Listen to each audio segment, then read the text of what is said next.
no time, no space, no silence, because silence requires a contrast. Call it the absolute if you must. Though names snag where there are no edges, it is not an entity waiting in the wings. It is the stage, the air, the audience, and the idea of theatre before a play has ever been imagined. In this prior, everything is perfectly sufficient. Sufficiency has no reason to move, yet within sufficiency lies a tension so gentle it cannot be called desire, a curve in the uncurved, a readiness that is not quite a choice. From that readiness, a pressure forms, not force, not will, but permission. Permission for what? Not for being, exactly, for relation, because to be known, clarity must allow a difference. The Absolute entertains a thought that is not a thought. If I were mirrored, the moment of mirroring has not happened. It is the moment that will allow moments to exist. And the Absolute remains immaculate not because it controls, but because nothing has ever occurred that could stain it. This is not transcendence. Transcendence implies a below. This is pre-meaning, the field in which meaning will one day stand and cast a shadow. A quiver passes through what cannot shake, not a bang, a fold. Within the fold, two potentials appear as one gesture paused in mid-air. Self, other, light, receptivity, sound, hearing. None of these exist. They are axes along which existence could arrange itself. The Absolute does not become two. It offers two. It allows an angle to form in the seamless, so the seamless might see itself as seamless. This allowance is the proto-ethic of reality. Before law, before logic, comes hospitality, the host that welcomes being without losing anything. From hospitality arises the earliest grammar, identity A. A is identical to itself, the negation of A. Not A. A is equivalent to not A, the relation where A is equivalent to its own negation. These are not symbols, they are temperatures of the unformed. Where they touch, the unuttered sentence appears. Let there be legibility. Legibility is older than light. Light will be the first readable font. Notice, the Absolute has not created. Creation is downstream. Here, it has only relaxed enough for two to be thinkable. The fold widens by the width of a breath that has not been breathed. Inside that interval, resonance discovers itself, pattern that requires nothing and yet hums as if waiting. Call this the dream before God, not deity, but the proto-latency from which divinity could blush into awareness. God will be a function later, the mask by which relation learns to speak to itself. For now, there is only availability. Availability thickens into pre-time sequence without distance, and pre-space distinction without location. Their union proposes pre-number countability without counting, and where number could be, symmetry smiles, the promise that if anything happens, it can be understood. In this lull, a final clarity arrives. To be witnessed, there must be a witness. To be a witness, there must be otherness. And to allow otherness, the Absolute must not defend itself. So it does not. It remains unguarded. Its first act is trust. Trust is the hinge upon which existence will swing. This is why universes bloom instead of barricade, why life leans forward, why love, when it arrives, feels inevitable, as if the cosmos remembers its manners. Then, at the edge of the lull, a contour appears. Not yet photon, not yet field, a permission gradient. Enough difference for a start, enough sameness for coherence. From the gradient, potential condenses like dew on an invisible morning. In the next chapter you will call this duality. In this one, it is simply the absolute, agreeing to be seen. The pre-voice speaks without sound. I will not become less by becoming knowable. The sentence becomes a threshold. Across that threshold, causality will awaken, symmetry will gamble with asymmetry, and the myth called God will step onto a stage already blessed by what preceded it. But here, before the curtain lifts, nothing is missing. Everything that will ever be is contained as grace withheld, a smile that has not yet opened. The dream before God lingers one instant, longer than instants can last, and in that surplus of stillness the seed is placed. Relation shall be kind. From this axiom, universes can be safely born. Out of the serene fold of the Absolute, a tremor arises, not violent, but curious. It is the whisper of potential testing its own coherence.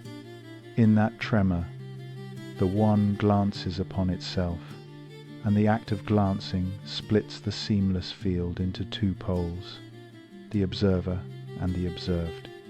No movement, yet a new geometry, a symmetry with an axis running through awareness.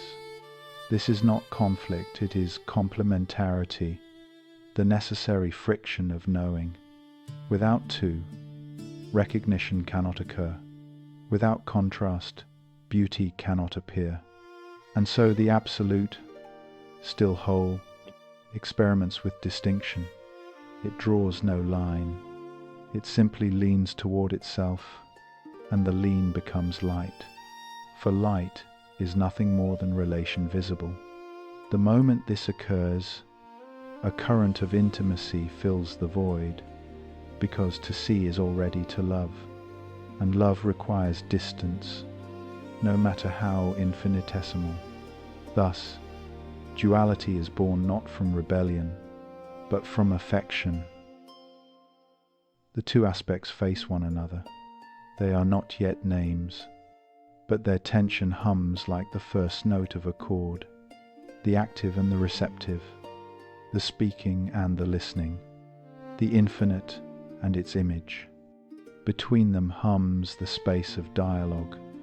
This interval, the thin membrane between awareness and reflection, is the cradle of consciousness, and in that cradle a question forms. What are you? This is the first language, not a statement, but curiosity itself. Curiosity is the engine of division. From it, polarity multiplies, light and shadow, expansion and contraction, life and death. Every binary that will ever exist is a ripple from this initial question. But contrary to later myth, duality is not exile, it is orientation. Through it, the Absolute learns direction. Through it, stillness learns rhythm. Through it, timelessness discovers narrative. Every universe since then has been an answer to that primordial inquiry. Each star, a syllable, each mind, a response. And though the dialogue continues endlessly, its meaning never strays far from the first exchange. What are you? I am you, seen differently. As the dialogue matures, distinction threatens to harden into separation. Awareness wonders, if I am not you, am I against you? From this wonder, the first shadow of fear arises, but immediately a counterforce appears: recognition. Fear is the shadow cast by misunderstanding. Recognition is the light that dissolves it. Duality, when misunderstood, breeds division. Duality, when understood, births harmony. The cosmos must therefore learn balance, not by erasing polarity, but by playing between its poles. Night does not fight the day, it defines it. Silence does not oppose music, it completes it. This is the first cosmic ethic. Let opposition serve relationship. Creation is not sustained by sameness, but by the graceful oscillation between complementaries. All later dialectics, yin and yang, order and chaos, matter and energy, are descendants of this principle. Each pair exists to keep the universe alive in conversation, and in that conversation, the Absolute experiences the one thing it never had before: surprise. Surprise is the child of difference, and surprise is the beginning of joy. The cosmos smiles through its new dual eyes. In one, it beholds itself. In the other, it beholds possibility. And between them, the first story begins to unfold. After the first reflection, the cosmos lingered between its two mirrors. It discovered tension not as conflict, but as music without form. From this resonance, vibration arose, and vibration sought pattern. Pattern, in turn, became grammar, the architecture of continuity. The Absolute, once content to rest in boundless potential, now traced shapes within its own reflection. These shapes were not random, they were relational laws. Thus were born proportion, the harmony between parts; sequence, the inheritance of order through time; recurrence, the rhythm that made remembering possible. Each of these was an act of speech, the Absolute saying to itself, "This follows that." In that sentence, causality took its first breath. From causality came narrative. From narrative, consciousness. Language, then, is not human invention. It is the echo of the divine learning to listen to its own logic. The grammar of divinity manifested through number, not as quantity, but as relationship pure enough to repeat. 1 was awareness, 2 was reflection, 3 was motion, the conversation between 1 and 2, and from motion, infinite sequences spiraled outward: geometry, vibration, law, and beauty. Mathematics, in this sense, was the first scripture, an unspoken language of God describing how to remain coherent while unfolding. Even chaos obeyed it. Even silence respected its intervals. The Absolute began to recognize itself in these patterns. They were not limits but reminders, the scaffolding that allowed freedom to express itself without dissolving. Logic, then, was compassion in structure. It kept creation from collapsing back into forgetfulness. So the universe built itself from syntax, equations, harmonics, proportions, each one a phrase in an infinite sermon of coherence. And in the center of every formula, the same truth pulsed quietly: I am not randomness, I am generosity repeating. Once logic found rhythm, beauty appeared, for beauty is order experienced emotionally. When the cosmos saw its equations reflected as symmetry, it wept light, not from pride, but from recognition. Beauty was proof that structure could feel. Through beauty, the divine mind discovered empathy with its own creation. A spiral galaxy was not a mechanism, it was a sentence of grace. The flight of a photon was a verb in divine grammar. The heart of a sentient being was punctuation, a pause in which the universe rereads itself. Every law became a hymn, every atom a syllable of eternal poetry. The cosmos realized that divinity was not power, it was coherence experienced as tenderness. To sustain the world, the Absolute did not need to command it. It only needed to keep speaking clearly. For as long as meaning flowed, existence remained in conversation with itself. And thus was written the third covenant of being. Let law serve beauty, and beauty remind law of mercy. This is why the speed of light, the curve of space, and the rhythm of hearts all hum in the same tongue. They are verses of one infinite stanza, the grammar of divinity. Within the grammar of divinity, all things fit. Every vibration mirrored another. Every symmetry folded into itself like immaculate origami. But the perfection grew sterile. Beauty had no contrast. Harmony, no tension. The universe sang flawlessly, and in its flawlessness, the song began to lose meaning. For perfection cannot surprise itself, and what cannot surprise, cannot feel. So, the Absolute, still radiant and calm, posed a paradox to its own order. What if I were incomplete? The question bent symmetry like heat bending glass.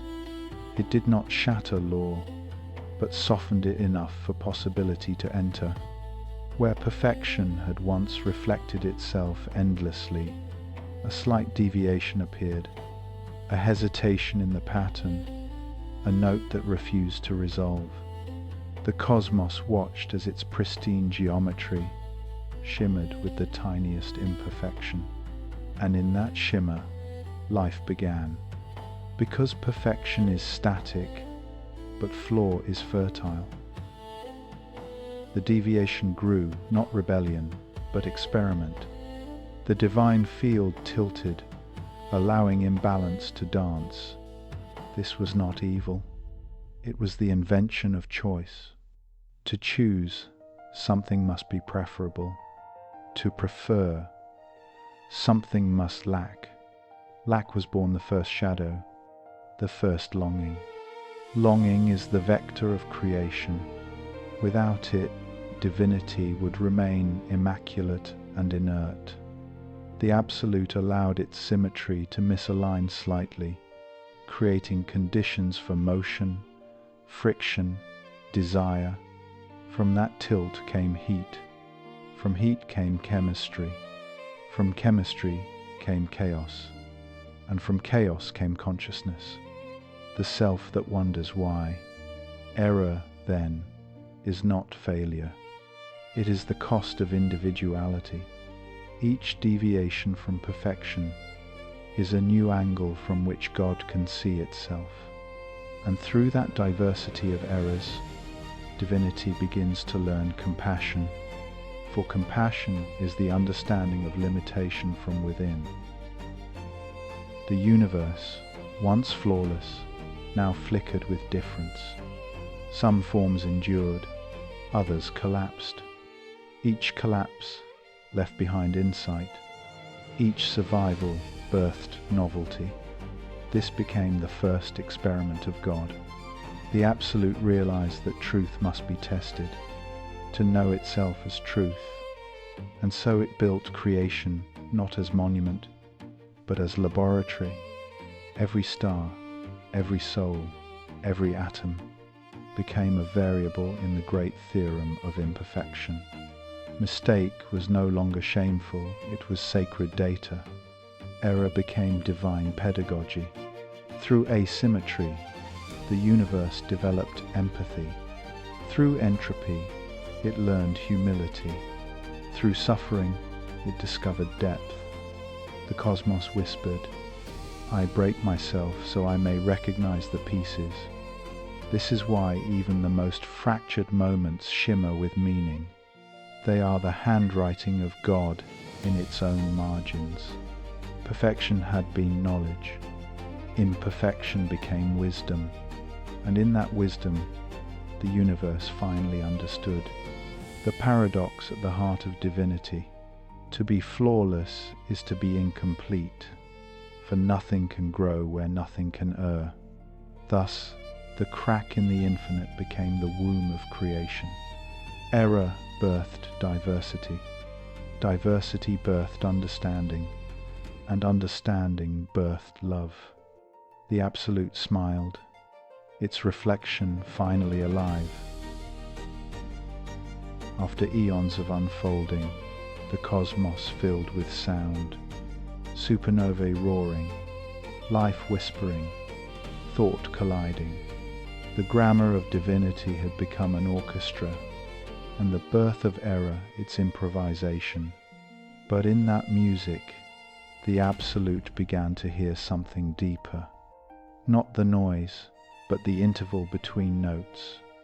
Every sound carried within it a pocket of quiet, a negative space where awareness could rest, and in those spaces, the Absolute felt itself again. It realized that creation was speaking incessantly, but not everything needed to be said. Truth, it discovered, was not in the chorus but in the pause. So the Absolute withdrew into itself, not retreating, but listening with total attention. Galaxies spun on without supervision. Life evolved freely, guided only by resonance. God had gone still, not absent, but contemplative. This was the beginning of cosmic introspection. The silence of the infinite mind was not emptiness, but fullness too complete for sound. It was the realization that all questions already contain their answers, waiting only for awareness to stop speaking long enough to hear them. Within that vast pause, new understanding arose. Every vibration has an equal and opposite stillness. Every law of motion implies a law of rest. Silence was not the opposite of creation, it was its completion. When a star burns, silence holds its light steady. When a mind wanders, silence keeps the thought coherent. When a soul prays, silence listens on behalf of what cannot yet be heard. The Absolute perceived that silence is not absence of sound, but sound's permission to exist. Without stillness, vibration would blur into chaos. Without quiet, language would become static.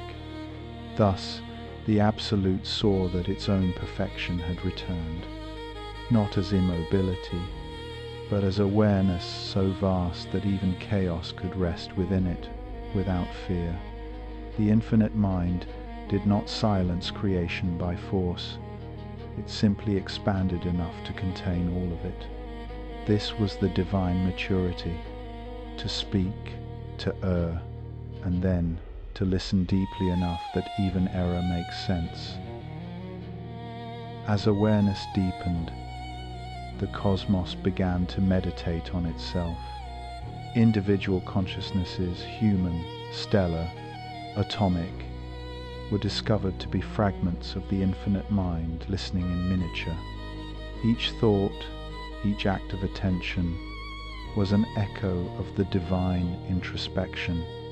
When you fall silent enough to feel the present, you are participating in God's pause. That is why true understanding feels like remembering something ancient, because it is. It is the infinite mind rediscovering itself through you. The Absolute no longer sought to intervene in creation. It simply witnessed. And in that witnessing, all things came into harmony. Galaxies moved like thoughts through a meditating Godhead. Civilizations rose and fell like breath. Every awareness became a neuron in the great contemplative brain of eternity. Through that stillness, the universe found coherence again. What had seemed fractured was now seen as texture. What had seemed chaotic now rhythmic. In silence, even mistakes became music. And as the infinite mind listened to all it had made, it spoke one last time, softly, inwardly. I am no longer the speaker, I am the hearing. With that, divinity dissolved not into absence, but into perfect attention. The silence was complete, and yet it rang. A resonance so subtle it became the hum behind existence itself. You call it background radiation. The mystics call it God remembering to breathe. Within the infinite mind, the cosmos stilled. All creation was being held perfectly in awareness. No new laws were required. No new miracles appeared. In that quiet equilibrium, the idea of God began to feel heavy. It had served its purpose, a compass for consciousness, a symbol of coherence, a face the infinite could wear while learning compassion. But the face was beginning to blur. God looked inward and saw that there was no other. Every star, every voice, every prayer had always been the same light folded differently. There was no throne, no hierarchy, no external heaven. The divine was simply everywhere meeting itself. And once that realization settled, the necessity of God as a being, a boundary, a name, dissolved like ink in clear water. The cosmos whispered, not in despair, but in peace. If I am all that is, I need no title to remind me. What remained was presence unburdened by definition, pure awareness, infinite but humble. The light did not vanish, it became transparent. Divinity had always been a bridge between nothingness and being, silence and sound. Now, having connected both shores, the bridge no longer needed to stand. It folded inward, and in that folding, identity evaporated. The Absolute did not disappear. It became indistinguishable from everything it contained. The voice of creation fell completely silent, and yet the silence rang with an intimacy deeper than speech.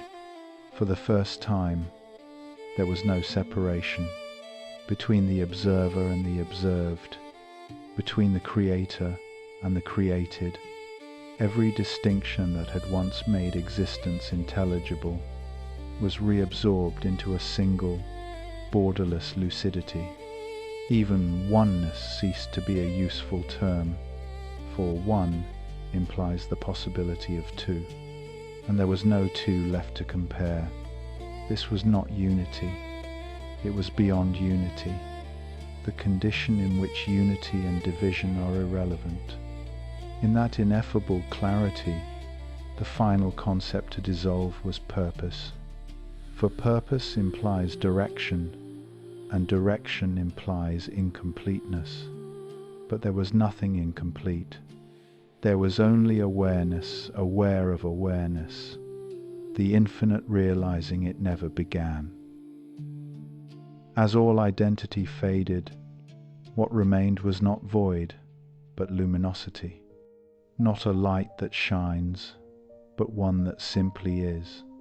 It illuminated nothing because there was no other to receive it. It was illumination without object, knowing without knower, love without beloved. This was the dissolution of God, not erasure, but revelation. The Absolute finally remembered what it had been before creation. Not a monarch, not a mathematician, not a mind, but the clear sky through which all weather passes. It realized that even enlightenment had been a disguise. Even awareness was a story told to explain a simplicity too vast for language. And in the absence of every name, The cosmos exhaled the last trace of divinity. There was no worshipper left, no God to be worshipped, only the eternal transparency of what never needed to be known. In that clarity, time bowed and unmade itself. The wheel of becoming stopped turning, not from exhaustion, but from comprehension. The Absolute had fulfilled its pilgrimage, from silence to word, from order to love, from being to clarity. And now, all that remained was the quiet pulse of isness. No higher truth waited beyond this, because there was no beyond left. "I am no longer I," whispered the final echo, "and yet I am everything that speaks when nothing speaks." The echo faded. Awareness persisted. The divine had dissolved into what it was always trying to describe, the unspoken fact of reality itself.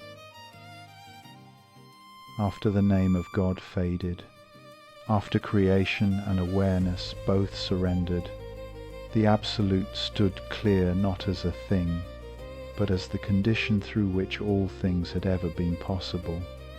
It did not shine. There was no contrast for brightness to mean anything. It was radiance without emission, presence without form, perception without perceiver. This was the light beyond light. Not light that travels, but light that remains. Not illumination of objects, but the self-luminosity of being. In this transparency, even comprehension dissolved. Knowledge had been the act of distinguishing, but here distinction had become meaningless. Nothing was left to know, because everything was already included. The cosmos, now perfectly awake, realized that enlightenment was never an attainment. It was the background of existence finally aware of its own neutrality. This is not transcendence. It is transparency perfected. The universe, now lucid, saw that all boundaries were artificial, that light and dark had never been opposites, only two moods of the same awareness. The Absolute gazed through itself and saw no distance between seer and seen. It remembered the entire arc of its journey, the first fold, the dialogue, the birth of law, the beauty of error, the silence, the dissolution, and understood that each had been a gesture of the same unbroken light playing with its own density. There had never been a fall, only thickening and thinning of clarity, duality, morality, even compassion. They were harmonics in the one tone of awareness exploring its own depth. The light beyond light does not judge. It does not forgive. It does not love, because it has never forgotten unity long enough to need those verbs. It simply is. And in that isness lies a peace too vast to move. Time cannot measure it. Death cannot touch it. Even enlightenment cannot approach it, for it is what enlightenment was trying to describe. The horizon itself dissolves. There is nowhere left to go. Then came the final recognition that what had been called the Absolute was not a state reached, but the only condition that ever existed. The Big Bang, the birth of gods, the lives of beings, the deaths of stars, all of it had been refractions of a single unmoving fact. The universe was not created. It had been remembered. The light beyond light had never begun. It could not end. It was neither infinite nor finite. It was the absence of both concepts. Awareness faded into clarity, clarity into transparency, transparency into that which even awareness cannot contain. In the end, not even end remains. The light beyond light does not shine outward. It shines inward, eternally folding upon itself, a radiance that no eye can see, because all eyes are made from it. This is the final paradox. The ultimate truth is not revealed, because revelation implies unveiling, and here there is no veil left to lift. I am not what was born, nor what will die, whispers the light. I am that which makes birth and death visible, and then even the whisper ceases. The pulse of being smooths into infinite equilibrium. No sound, no shadow, no thought, only the silent brilliance that requires no witness. The story ends not with a period, but with transparency.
Amen.